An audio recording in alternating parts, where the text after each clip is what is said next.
Bismillahirrahmanirrahim. Dear students, Assalamu alaikum. Today I am going to discuss with you a review problem from the chapter 2 of the Garizan Noreen Managerial Accounting.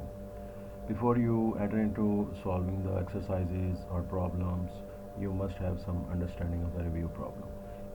When you solve and understand one review problem, you are able to solve all the exercises and problems related to that topic. So first of all, we will see the statements, and then we will go on to the performa and understand what is being the solution of the statements. तो इसमें as you know कि हम cost concepts को हमने पढ़ा chapter 2 में, cost analysis को किया, और कॉस्ट कॉन्सेप्ट्स का जो है वो खुलासा मैंने आपके साथ डिस्कस किया कि हमारा मकसद कॉस्ट एनालिसिस को परफॉर्म करना है। कॉस्ट एनालिसिस से मुराद आइडेंटिफाई करना कि एक स्पेसिफिक कॉस्ट जो है वो डायरेक्ट है या इनडायरेक्ट है, ठीक है, फिक्स है या वेरिएबल है, प्रोडक्ट है या पीरियड कॉस्ट है, मैन्युफैक्चरिंग या नॉन मैन्युफैक्चरिंग भी जिसको कहते हैं, और फर्दर कुछ और क्लासिफिकेशंस भी हैं। Let's move on to the question और द रिव्यू प्रॉब्लम। सो आप अगर देखें तो इसमें जो है वो ऑथर ने क्वेश्चन का स्टार्ट ऐसे ही किया है कि many new cost terms have been introduced in this chapter. तो इन टर्म्स को आप लोगों को जो है वो अंडरस्टैंड करवाने के लिए, क्लासीफाई करने के लिए, let's see the example. Consider the following example. A company manufactures furniture including tables, selected cost are given below. तो अब एक ही कंपनी है, उसी की कॉस्ट है, तो अब हम इसको आइडेंटिफाई करते चलेंगे। अच्छा, अब रिक्वायर्ड ऑब्वियसली मैं तमाम स्टूडेंट्स को सबसे पहले ये कहा करता हूँ कि क्वेश्चन को भी पढ़ते हैं, क्वेश्चन को पढ़ते हुए सबसे पहले उसकी रिक्वायरमेंट को देखना है। आपने रिक्वायरमेंट को मद्देनज़र रखते हुए आप जो है वो क्वेश्चन को पढ़ें तो वो बहुत बेहतर होगा। अब इसमें क्या है कि ये जो नॉर्मली कॉस्ट कॉन्सेप्ट्स का जो क्वेश्चन होता है उसमें कॉस्ट एनालिसिस का, उसमें एक स्पेसिफिक टेबल दी जाती है। टेबल आपको गिवन होती है और आपने उसके अंदर सिर्फ और सिर्फ जो है वो आइडेंटिफाई करना होता है कि स्पेसिफिक कॉस्ट जो है वो वेरिएबल है या फिक्स। अब ये एक कैटेगरी हो गई, ठीक है जी। लाइक इसको मैं हाईलाइट कर देता हूँ, यानी फिक्स्ड एंड वेरिएबल जो है इनमें से आपने एक चूज़ करना है। ऑब्वियसली एट ए टाइम एक कॉस्ट या फिक्स हो सकती है या वेरिएबल हो सकती है, लेकिन कुछ ऐसी कॉस्ट होती हैं जो सेमी वेरिएबल भी होती हैं। एनी हाउ फिलहाल अभी हम उनको डिस्कस नहीं कर रहे। अच्छा, उसके बाद आपने डिस्टिंक्शन करना है कि either it the cost is period और प्रोडक्ट कॉस्ट। तो ये एक कैटेगरी हो गई, ठीक है। इसी कैटेगरी के अंदर फर्दर जब आप डिसीजन कर लेंगे कि एक स्पेसिफिक कॉस्ट जो है वो प्रोडक्ट कॉस्ट है, तो फिर उसमें आइडेंटिफाई करना पड़ेगा कि whether it is direct materials, direct labour और मैन्युफैक्चरिंग ओवरहेड्स। प्रोडक्ट कॉस्ट से मुराद, ये मैं आपको पहले ही बता चुका हूँ कि प्रोडक्ट कॉस्ट को मैन्युफैक्चरिंग कॉस्ट भी कहते हैं। उसके बाद संक कॉस्ट है और अपॉर्चुनिटी कॉस्ट है। इन दोनों टॉपिक्स को हम देखेंगे और इसकी जो है वो एनालिसिस को भी देखेंगे। तो आपने इस तरह से इसको, इस टेबल को फिल करना है। अब हम वन बाय वन आइटम्स को ले लेते हैं और फिर इसको देखते हैं कि how these would be classified. सबसे पहले the tables are made of wood that cost $100 per table. जैसे कि आप कॉस्ट कॉन्सेप्ट्स में अच्छे तरीके से देख चुके हैं कि एक ऐसी कॉस्ट जो कि एक कॉस्ट ऑब्जेक्ट को जो है वो इजीली ट्रेस हो रही हो, ट्रेसेबल हो, यानी कि उसमें अच्छे तरीके से उसको एट्रीब्यूटेबल हो, आइडेंटिफाएबल हो, ठीक है जी। तो ऐसी कॉस्ट को हम डायरेक्ट कॉस्ट कहते हैं। और डायरेक्ट कॉस्ट इजीली ट्रेस होती हो या इजीली ट्रैक होती हो। ट्रेस का मतलब, ट्रैक का मतलब कि आप प्रोडक्ट को देखें तो उसमें से पता लगाया जा सके कि इसमें ये जो है मसलन अब टेबल है, टेबल के अंदर जो है लकड़ी लगी है, वुड लगी है, तो इसमें आसानी के साथ पता चल रहा है कि $100 पर टेबल जो है वो एक टेबल में इतने डॉलर की लकड़ी लगी हुई है। इसके अंदर हमें कोई बहुत ज़्यादा कैलकुलेशन में प्रॉब्लम नहीं आ रही, हमें ट्रेस करने में, ट्रैक करने में, आइडेंटिफाई करने में, एट्रीब्यूट करने में कोई ख़ास प्रॉब्लम पेश नहीं आ रही है। एक प्रैक्टिकल पॉइंट ऑफ व्यू से हॉर्नग्रेन ने एक इसमें पॉइंट नोट किया है कि डायरेक्ट कॉस्ट वो कॉस्ट होती हैं, यानी कि डायरेक्ट मटेरियल्स हैं, तो उसके लिए डायरेक्ट मटेरियल्स के लिए एक स्पेशल रिक्विजिशन जो है वो रिक्वायर की जाती है। ये इसकी बहुत बड़ी निशानी है, यानी यूँ समझ लें as a rule of thumb है। यानी टेबल्स अगर मैन्युफैक्चरिंग हो रही हैं तो फॉर एग्ज़ाम्पल एक ख़ास टाइम पीरियड में 100 टेबल्स बनाई जानी है। उन 100 टेबल्स के लिए एक रिक्विजिशन भेजी जाएगी, यानी फैक्ट्री एरिया से जहाँ पे प्रोडक्शन हो रही है वहाँ पे एक रिटर्न जो है रिक्वायरमेंट भेजी जाएगी स्टोर रूम के अंदर कि हमें इतनी टेबल्स बनानी है और उसमें इतना मटेरियल रिक्वायर्ड है और पर यूनिट के हिसाब से हमें इतना चाहिए। तो स्पेशल रिक्विजिशन जहाँ पे रिक्वायर्ड होती है वो डायरेक्ट कॉस्ट के लिए रिक्वायर्ड होती है। ये एक निशानी है, एक अलामत है। एनी हाउ आप जो है वो डिफरेंट अलामतों से, निशानियों से किसी भी कॉस्ट को जो है वो ट्रेस कर सकते हैं। तो इस तरह से पता चला कि ये ट्रेस हो गई। वुड जो है वो एक डायरेक्ट कॉस्ट है, और डायरेक्ट मटेरियल्स है और प्रोडक्ट कॉस्ट है। ये हमने चीज़ें जो है इसके बारे में आइडेंटिफाई कर ली। अभी जब सोल्यूशन में जाएंगे तो हम डिटेल से इसको दोबारा देख लेंगे। नेक्स्ट आ जाए, tables are assembled by workers at wage cost of $40 per table. तो चूँकि ये डायरेक्टली इन्वॉल्व हैं उस प्रोडक्ट की जो है वो मैन्युफैक्चरिंग के अंदर, उसको असेंबल करते हैं वर्कर्स, तो वर्कर्स की कॉस्ट जो है वो साफ पता चल रहा है कि ये ट्रेस भी हो रही है, रेट भी गिवन है $40 पर टेबल, तो ये डायरेक्ट लेबर है, तो प्रोडक्ट कॉस्ट है। आगे चलते हैं, number 3, workers making the tables are supervised by a factory supervisor who is paid $38,000 per year. अब ये जो वर्कर्स के ऊपर जो सुपरवाइज़र है, इसकी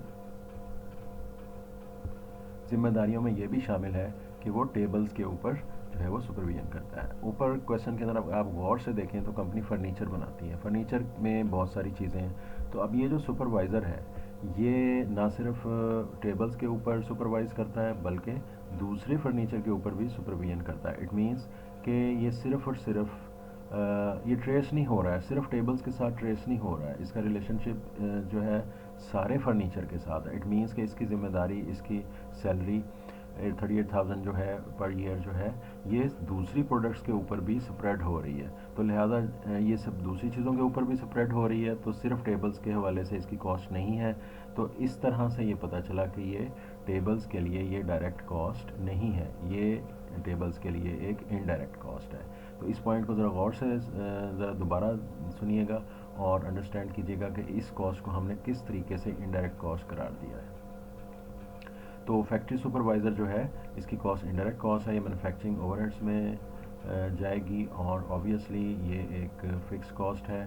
फ़िक्स कॉस्ट मतलब यानी whether you produce 1000 units, 500 units, 100 units, as soon as activity level increases और डिक्रीजेज, इनकी सैलरी में कोई फ़र्क नहीं पड़ेगा, इसलिए ये फ़िक्स कॉस्ट है।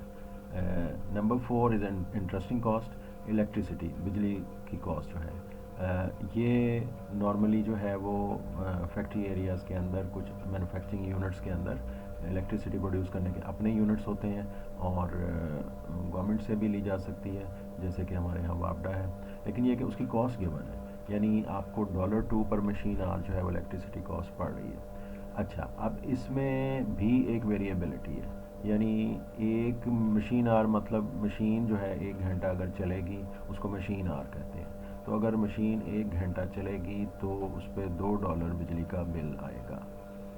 ये भी वेरिएबल कॉस्ट है। ये निशानी कैसे है कि इन्होंने पर आवर के हिसाब से बता दिया, as soon as number of hours increase electricity cost will also increase. अब इसमें एक और चीज़ साथ देखें, 4 machine hours are required to produce a table. अब ये वेरिएबिलिटी जो है वो टेबल के साथ, यानी कि जो हमारी प्रोडक्ट है उसके साथ भी अटैच हो गई है।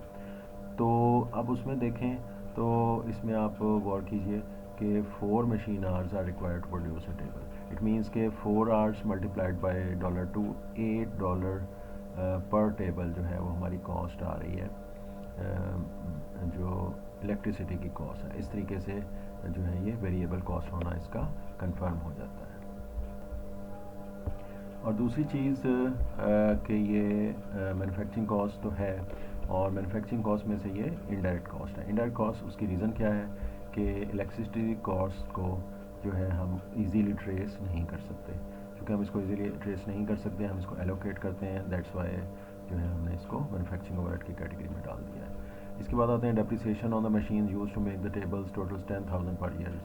साफ ज़ाहिर है कि जैसे कि हमने डिफ़ाइन किया, इट्स अ फिक्स कॉस्ट है और फिक्स कॉस्ट होने के अलावा ये संक कॉस्ट भी है। ये हम थोड़ी देर में इसको डिस्कस करते हैं नीचे आके।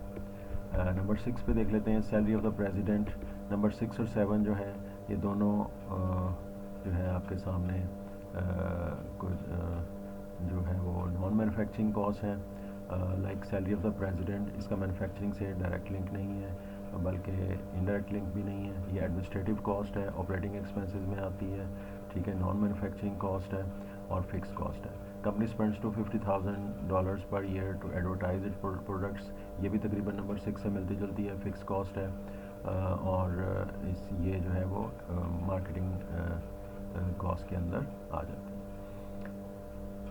नंबर 8 देख लेते हैं जी। Sales person paid a commission of $30 for each table sold. साफ पता चल रहा है इसके अंदर जो है वो आपको यूनिट गिवन है, एक यूनिट के हिसाब से जो है वो कमीशन दिया जाएगा। इसकी वेरिएबिलिटी तो इसमें क्लियर हो चुकी है, और चूंकि ये कमीशन है, सेल्स कमीशन है, तो ये मार्केटिंग एक्सपेंसेस में आएगा, ऑपरेटिंग एक्सपेंसेस में आएगा, नॉन मैन्युफैक्चरिंग की कैटेगरी में ये आ जाएगा।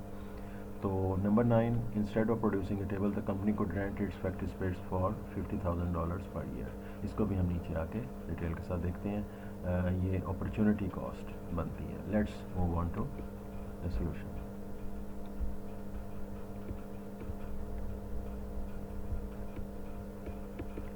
तो ये जैसे कि हमने अभी डिस्कस किया, आपके सामने है would use in the table $100 per table. तो इसमें ये है कि ये वेरिएबल कॉस्ट है और प्रोडक्ट कॉस्ट है। प्रोडक्ट कॉस्ट में ये डायरेक्ट मटेरियल्स है, ये हमने डिस्कस कर लिया। लेबर क्लियर है, वेरिएबल कॉस्ट है और डायरेक्ट लेबर है, ये भी हमने डिस्कस कर लिया। Salary of the factory supervisor, ये डिटेल के साथ हमने डिस्कस किया कि इसका फिक्स होना आपको तो क्लियर है, बट ये मैन्युफैक्चरिंग ओवरहेड है, और चूँकि इसकी जो है ट्रेसेबिलिटी जो है एक से ज़्यादा प्रोडक्ट्स के लिए, एक प्रोडक्ट के लिए ट्रेसेबिलिटी नहीं हो सकती, ये ज़्यादा प्रोडक्ट्स के लिए सुपरविजन होती है, तो लिहाजा हमने इसको ओवरहेड्स में डाल दिया, इनडायरेक्ट कॉस्ट में डाल दिया। तो number 4, cost of electricity, it is a variable cost, ये क्लियर है। और फिर हमने इसको, चूँकि ये वही मामला है नंबर 3 का जो मामला था वही नंबर 4 का है, क्योंकि ट्रेसेबिलिटी इसमें ईजी नहीं है, इस वजह से हमने इसको ओवरहेड्स में डाल दिया। डेप्रिसिएशन जो है इसमें इसकी एंट्री 3 जगह पे है, ये फिक्स कॉस्ट भी है, मैन्युफैक्चरिंग ओवरहेड भी है, ये आपको सभी को इसमें क्लियर है, but it is a sunk cost. Sunk cost जैसे कि लफ्ज़ ज़ार हो रहा है, अब इसको सिंपल डेफिनेशन ही रखें। This is not a terminology to be used in financial reporting, ये जो है वो मैनेजमेंट अकाउंटिंग की ही टर्मिनोलॉजी में यूज़ होने वाली चीज़ है। संक मीन्स आम अल्फाज आप जानते हैं कि एक चीज़ का डूब जाना। डूब जाने से मुराद जहाँ पे ये है कि आपने एक फ़िक्स एसेट को जब परचेज़ किया, फ़िक्स एसेट को जब आपने परचेज़ किया तो उसकी कॉस्ट जो है, यानी आपने एक ख़ास मशीन को परचेज़ किया, लाइक $50,000 में मशीन को परचेज़ किया, तो वो आपने पिछले साल परचेज़ कर लिया। अब पिछले साल आप वो कॉस्ट पे कर चुके हैं, अब वो कॉस्ट आपके हाथ से, वो रुपए, वो पैसे, वो आपके हाथ से जा चुके हैं। अब फ्यूचर का कोई भी डिसीजन उन पैसों को वापस नहीं ला सकता, that is called sunk cost. तो ये इसकी छोटी सी डेफिनेशन है, पीछे टेक्स्ट बुक में से डिटेल देख लीजिएगा। Sunk cost is a cost because the outlay for the equipment was made in the previous period. तो प्रीवियस पीरियड में चूँकि इसकी पेमेंट कर दी गई थी इस की मशीन की, और इसी मशीन से रिलेटेड ही ये डेप्रिसिएशन है। तो डेप्रिसिएशन इनफैक्ट उस मशीन को यूज़ करने का जो है वो एक्सपेंस है, कॉस्ट है। डेप्रिसिएशन एक्चुअली क्या है, वो जो मशीन है उसको आप उसके इस्तेमाल को जो एंजॉय कर रहे हैं वो उसकी कॉस्ट है। तो ज़ाहिर है अब आप उसको तो उसके खर्चे को तो वापस नहीं ला सकते, तो लिहाजा ये एक संक कॉस्ट है। This is a sort of I mean ये कुछ एडवांस टॉपिक्स के अंदर जो है इसका यूज़ आएगा, इंशाल्लाह हम उसको देखेंगे। ठीक है जी, रेलेवेंट कॉस्टिंग में फ़िलहाल अभी इतना ही इसके लिए काफ़ी। Salary of the company president, ये मैं आपके साथ डिस्कस कर चुका हूँ। 6 और 7 बिल्कुल सेम है, फिक्स कॉस्ट हैं, और उधर देखें तो ये एडमिनिस्ट्रेटिव हैं या सेलिंग एंड एडमिनिस्ट्रेटिव की कैटेगरी में आते हैं। नंबर 8 जो है वो वेरिएबल कॉस्ट है, और ये भी सेलिंग एंड एडमिनिस्ट्रेटिव की कैटेगरी में आता है, ये हम डिस्कस कर चुके हैं। फाइनली थोड़ा सा आपके साथ इसमें जो है वो हम देख लेते हैं। Rental income foregone on factory space, इसमें सिर्फ एक ही एंट्री है विच इज़ अपॉर्चुनिटी कॉस्ट। तो अपॉर्चुनिटी कॉस्ट पहले मैं सिंपल वर्ड्स में आपको बता दूं, जैसे कि उन्होंने खुद बताया हुआ है कि जहाँ पे ये प्रोडक्शन कर रहे हैं, अगर ये उस प्रोडक्शन को ना करते, और प्रोडक्शन को ना करते तो उस स्पेस को किराए पे दे देते, किराए पे देते तो उससे इनको कुछ रेंटल इनकम हासिल होती।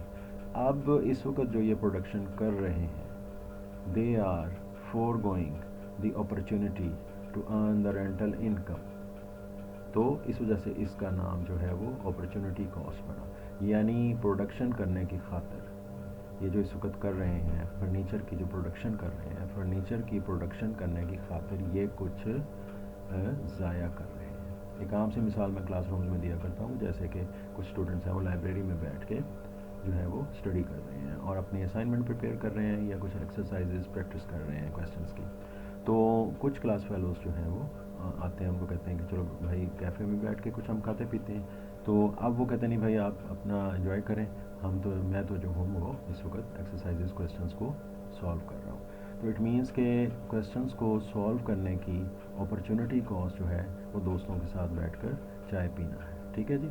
उसके यानी उसको सेक्रीफाइस कर रहा है, वो शख्स उस चीज़ की कुर्बानी दे रहा है जो कि स्टडी कर रहा है, वो एक सम सॉर्ट ऑफ एंजॉय करने की, जो चाय पीने की वगैरह की जो है वो एक लज्जत को जो है वो फोरगो कर रहा है, तो उसको छोड़ रहा है।